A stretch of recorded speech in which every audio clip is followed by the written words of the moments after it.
penciptaan keburukan bukan suatu keburukan.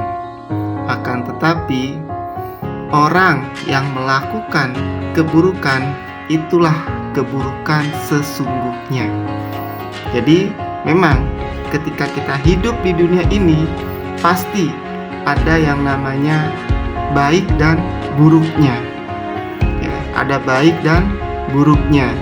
Namun, ya, ketika kita melakukan sebuah keburukan, disitulah keburukan kita akan tampak pada diri kita dan orang lain. Contoh, ya, kita mencuri barang berharga milik orang lain.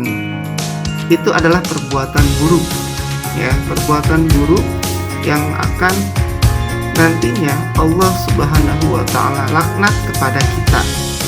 Nah, jadi memang penciptaan keburukan itu bukan suatu keburukan, akan tetapi melakukan keburukan itu adalah keburukan yang sesungguhnya. Nah, jadi ya, ketika kita ingin melakukan keburukan, ya, maka ingatlah Allah Subhanahu wa Ta'ala. Kalau kita beriman kepada Allah, ya, kalau kita beriman kepada Allah, kita yakin adanya Allah, kita percaya adanya Allah, ya, walaupun kita mencuri, walaupun kita mencopet, ya, walaupun orang lain tidak melihat kita, tapi Allah melihat kita. Nah, jadi itu kalau kita memiliki keimanan kita kepada Allah Subhanahu wa Ta'ala.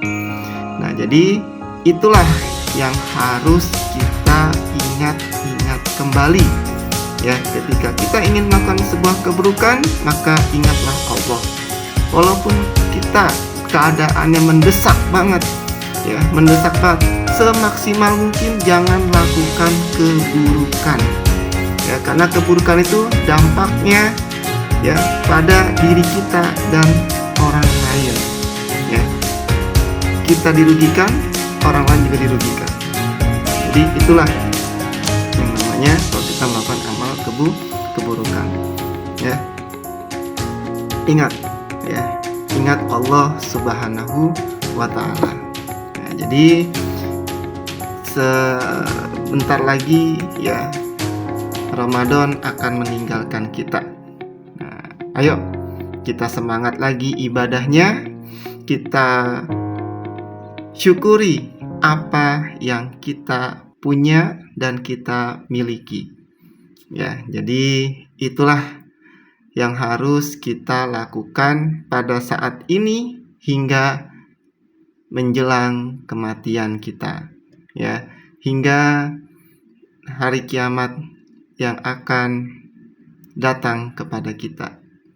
Ya, sampai jumpa lagi. Tetap semangat berpuasa di 10 terakhir di bulan Ramadan. Ya, sampai jumpa. Selamat pagi.